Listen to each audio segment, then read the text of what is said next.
Кузница Дабунайс вас приветствует. Давненько ничего не снимали. Ну вот, сейчас мы поднимем очень важную тему. Как точились якутские ножи. Угу. Сейчас Алексей вам расскажет. Вот у нас есть очень хороший экземпляр. Мы получили. Это один хороший человек. Наш клиент, да, Наш вот. клиент.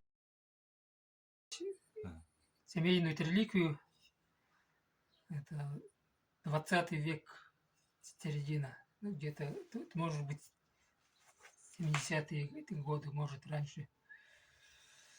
Очень хорошие ножны, такие интересные из консерва, упаковки и деревянные.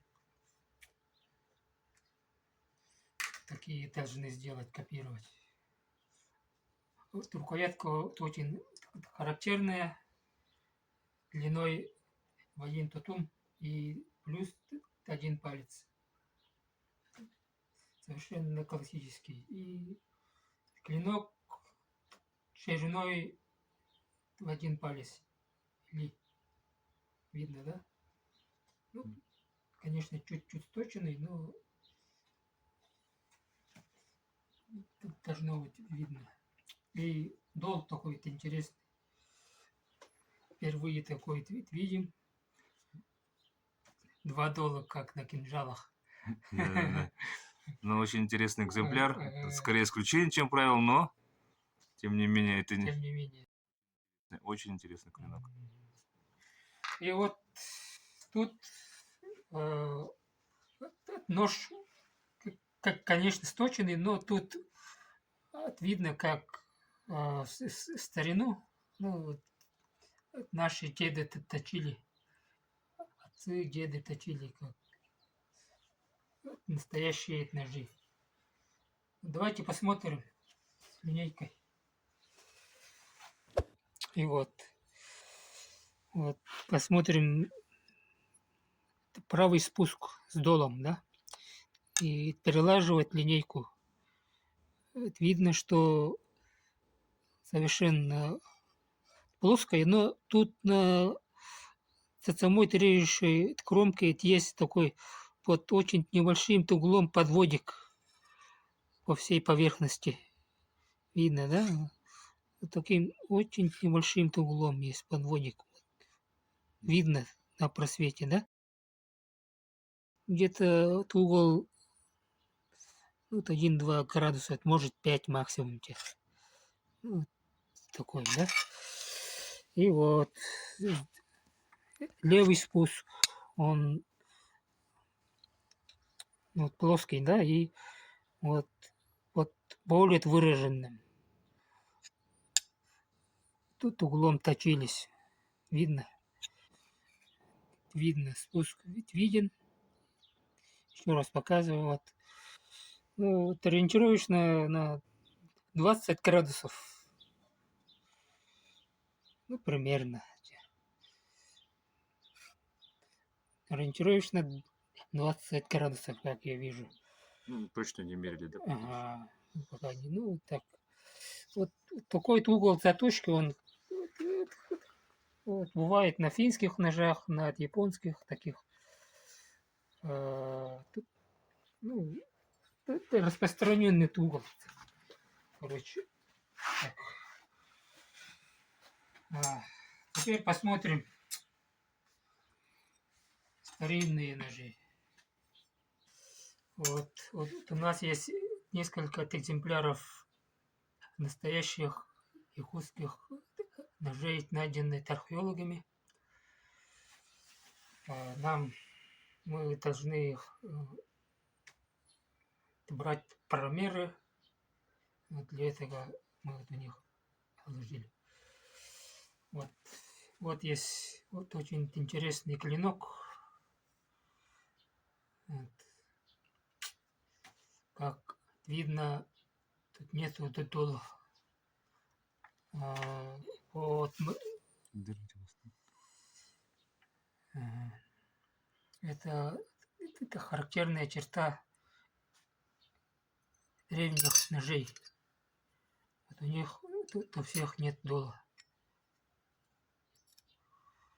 да. Вот могут быть с одной стороны вогнутость, если переложить линейку, то это четко видно. А это может быть совершенно плоский спуск с одной стороны. А вот долы, они появились в XIX веке. Они могут иметь совершенно разные виды. Там, 1 дол, 2 дола, один дол более широкий, а другой дол очень узкий, видит линии такой. Вот такие вот тоже могут быть. Вначале посмотрим, как точились древние ножи. Вот здесь там самой хорошей сохранности. Вот этот экземпляр, он, видимо, лежал в земле очень сухом, без влажности, без кислорода и очень хорошо сохранился. Давайте посмотрим. Вот правый спуск перелаживает эту линейку. Вот видно, да? И тут тоже есть как будто такой вот небольшим углом подводик на правом спуске. Видно, что прямой спуск, но такой есть подводик вот, с совершенно маленьким углом. Видно? И вот тут сторона тоже прямой спуск, да, видно, и такой подвод под более определенным, под более крутым углом, так сказать, да? Вот. Вот тоже это ориентируешь на, я бы сказал, на 20 градусов тоже. Получается, это они точились одинаково, но с древности до 20 века. Тут просто нету дола.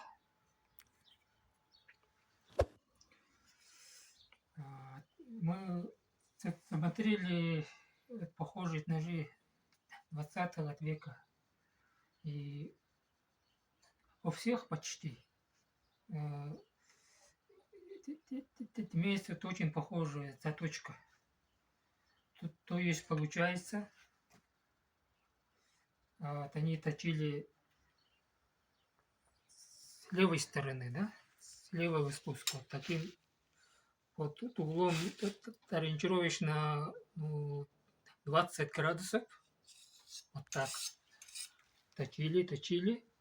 И тут появляется до тех пор точили, пока тут не появится равномерный заусенец.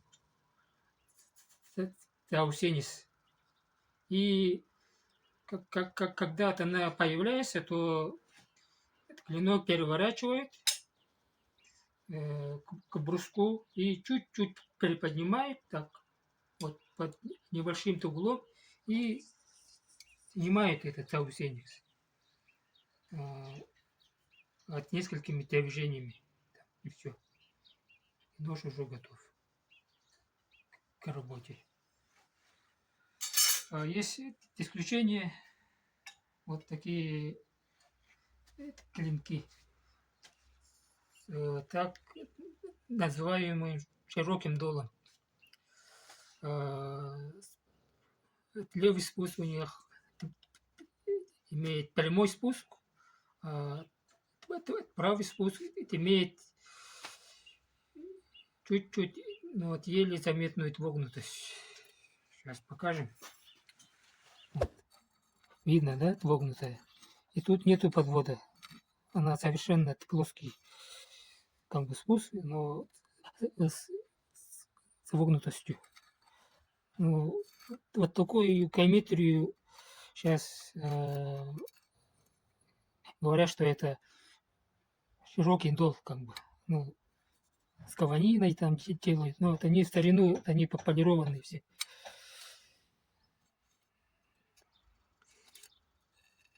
Ну вот, ага, хорошо видно вогнутый спуск.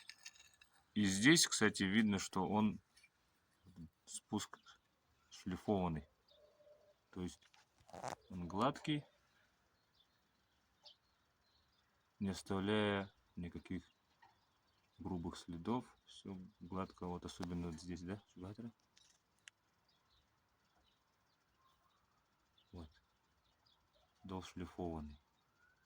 Ну, конечно, коррозия сделала свое дело, но тем не менее. И Нож гладко отшлифован был. Вот. Ну, такие ножи, кстати, встречаются тоже довольно часто с погнутым спуском. Ну, чаще всего, конечно, обычные ножи с прямыми спусками. теперь левый спуск. Вот. И угол заточки. Вот так. Вот. Вот заточка. То есть он также с левой стороны точится, Мгм. но с правой стороны он снимается заусенец всей плоскостью, да? Всей плоскостью. Тут. Вот так. Не переподнимая вот так, а всей плоскостью снимается заусенчик. И тот точится, как обычный нож якутский. Вот так. Шик, шик, пока не появится заусенец. И вот всей плоскостью снимается заусенец. И тогда появляется как бы а, площадка вот, над обухой и вдоль этой режущей коронки равномерной. Вот так вот. Можно сделать вывод, что вот, ножи 20 века вот, они имеют такой же настрой, как и древние якутские ножи, которые находят археологи. А, ну, просто вот у них появляется до способ заточки, сечения клинков одинаково. Точится тоже, соответственно, это одинаково, как и древние ножи. То есть делаем вывод, что у нас, ну, как бы э, геометрия клинка практически дошла в неизменном виде, да, Да. до конца 20 века. Ну, до 90-х точно, да, до 80-х. Вот. Ну, что вот это подтверждают клинки старые. Старинные. Да, кстати, уважаемые друзья, коллеги, может быть, у кого-то, если есть тоже такие старинные ножи, доставшиеся вам от деда, от прадеда или еще старее, может быть, есть, дайте, пожалуйста, знать, нам было бы очень интересно. Также тоже снять про них материал, Промеры сделать замеры, да, все внести. можем скопировать. Делаем ровно так же, как и было в первозданном виде. Да, кстати, соблюдая все размеры, сделать как бы копию ножа. Вот. Это очень интересно. Ну, Аура, давай его покажем сблизи. Вот такой красивый нож. Когда бы он был новый, наверное, вообще был. Ну, клинок немножко уже искривился. Время. И вот такой интересный у него двойной дол. Рукоять. Вот один хват и один палец. Харыстах. Bu bir sömnях, да? Вишенья. Ага, bir sömнях был. Ну, то есть у него получается вот бирсем. Это равно примерно где-то 15 сантиметрам. То есть размеры тоже соблюдены. Классный нож. Ну и ножны тоже требуют внимания. Вот.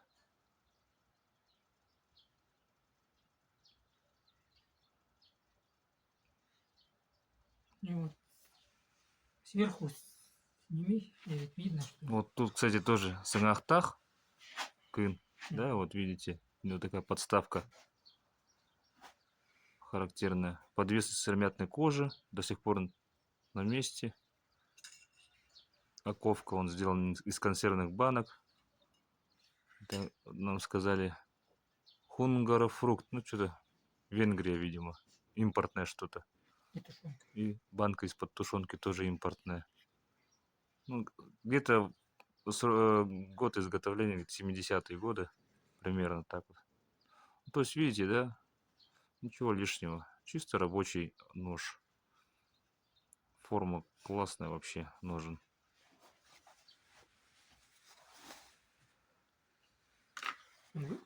Видите, туловище, вот видно, что очень похожи ножи. Ну вот, видите, да? Идентичные практически. Тут сюда дол добавить. Ну, вот такой же получится нож. Ну, размер немножко другой, а так в целом то же самое. Вот это такие длинные ножи тоже были клинки. Вот у него просто хвостовик этот отломился. А так он, видите, длинный Это нож. бирх харыстах. Это бирь харыстах, ага. Вот такой размер. Вот. Харыс это вот от кончика большого пальца до кончика А среднего. вот это вот такой размер. Вот. Это вот бирь сюльнях. Вот. Вот это уже более короткий. Это уже будет это вот. Видите, все. Форма клинков идентична. Идентичный. Вот. Тоже. Даже толщины клинков. Ширина, клинков. ширина, да, тоже. Даже обух. Толщина обуха тоже очень похожие. Видите? Вот. Вот. Вот. Угу. Такие вот дела. Всем спасибо за внимание. Пишите ваши вопросы в комментариях. С удовольствием на них ответим. Да, еще раз напоминаю, если у кого-то есть старинные якутские ножи, пожалуйста, обращайтесь к нам. Мы с удовольствием их посмотрим, замерим. Даже снимем новый материал, может быть, с их участием. Всем спасибо. Всем здоровья. Пока.